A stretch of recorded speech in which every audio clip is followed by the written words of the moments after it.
Good morning, everybody. It's your favorite aspiring revolutionary here, a wandering author, reminding you that we are all the authors of our own lives.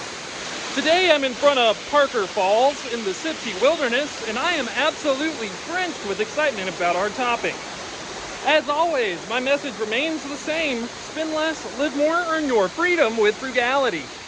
So today we're going to continue our discussion of Stoic virtue ethics and how they apply to our everyday lived experiences.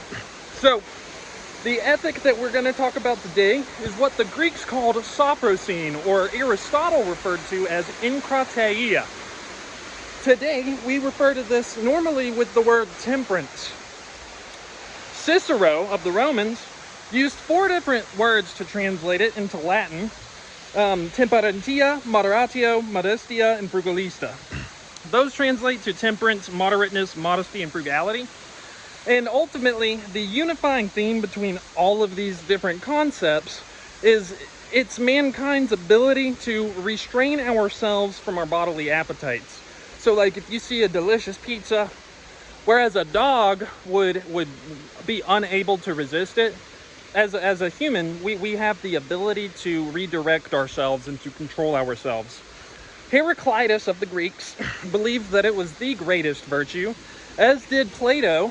He espoused it in his book, The Republic, and said that it was one of the Athenian virtues that needed to be modeled in an ideal city-state. It's featured heavily in Christianity, Eastern thought, including Buddhism and Hinduism, so it's pretty important. And Marcus Aurelius, the Roman emperor and Stoic philosopher king, believed that it's what separates humans from animals, and that the core definition is that it's our ability to oppose the appetite of elements. And he believed that humans should understand our desires rather than be controlled by them. So, if you see something and you want it, like an advertisement on TV, instead of rushing out and buying it right away, control yourself. You've probably seen me on my social media. I tag things with hashtag comfort restrains you from time to time. And it's actually very similar kind of line of thought. Ultimately, if we let our desires control ourselves, then we're not really the authors of our own lives, so to speak. What's happening is our animal nature is coming to dominate us. So Aristotle, in the third book of the Nicomachean Ethics, states that he contrasts it with self-indulgence. And here's a quote: "Hence the appetite of element in a temperate man should harmonize with the rational principle. For the noble is the mark at which both aim, and the temperate man craves for the things he ought, as he ought, and when he ought. And this is what the rational principle directs." So again, all of these great thinkers keep coming back to the fact that we as humans have the ability to think about our actions and to really consider what it is that we desire. Marcus Aurelius recommends that we practice these things in order to develop it, and so did Aristotle. He believed that we could develop these things like any other virtue. It's done through cultivated habit. And he recommends in his 9th book of Meditations: wipe out imagination, check desire, extinguish appetite, keep the ruling facility in its own power. So don't let your appetites or desires rule your life.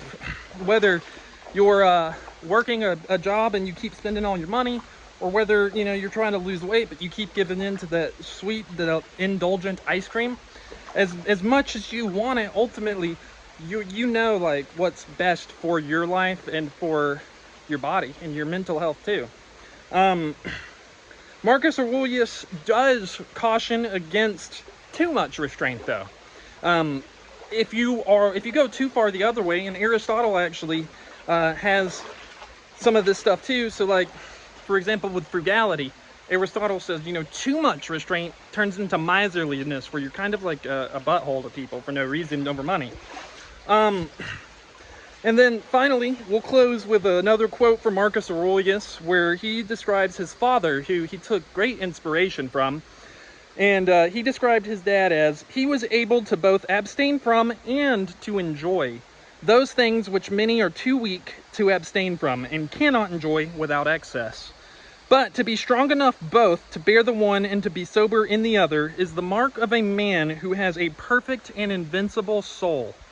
So truly, it's not about just totally depriving yourself from pleasure.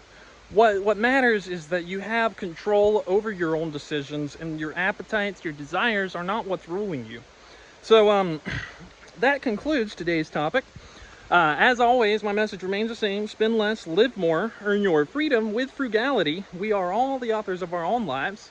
And as always, what are you guys doing to inspire and uplift your community today? Because this world isn't changing unless we all do our part. And starting soon, I'm going to be doing some economic history of the United States, like recessions, inflation, economic thought, similar in vein to the Stoic philosophy and the political history of the Roman Empire, Wealth and Power series that I'm doing.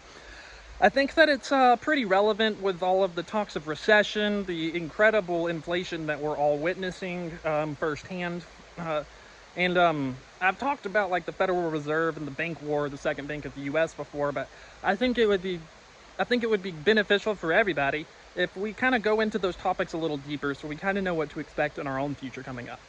As always, you guys have a good day. I hope that you prosper.